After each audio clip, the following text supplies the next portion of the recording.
Time now to check in with CoinDesk Global Policy and Regulation Managing Editor Nick Day, who is also the editor of CoinDesk State of Crypto newsletter. Hey, Nick. Good morning.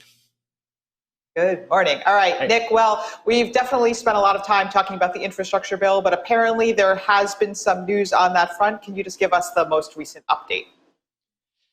Yeah, yesterday the House of Representatives did vote to consider the current version of the infrastructure bill, meaning the version that has the unamended text of the crypto tax provision.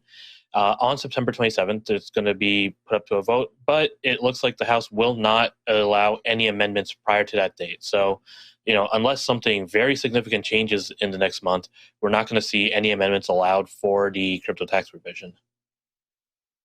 So it's kind of with these efforts and this ardent lobbying on the crypto industry, it didn't work this time. What does that mean?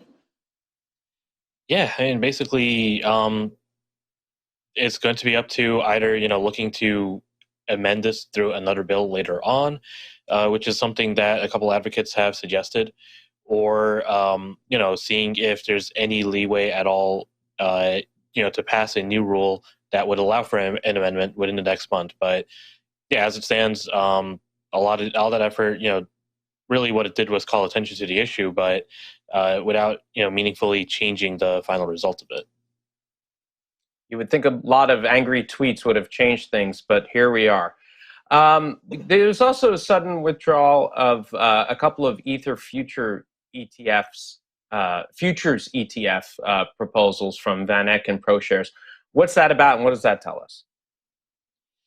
Yeah, so the ETF space kind of seems to be heating up again a little bit.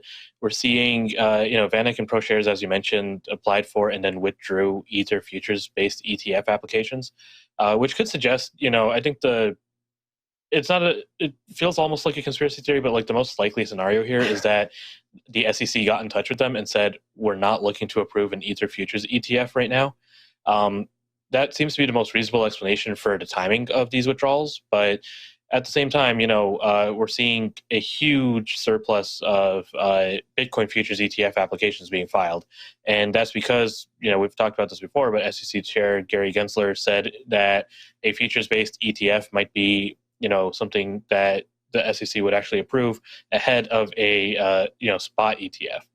So it kind of seems like, the SEC might be leaning towards actually approving a Bitcoin futures ETF. And they're trying to ensure that they're not distracted by an excess amount of other ETF applications that they would also have to weigh in on.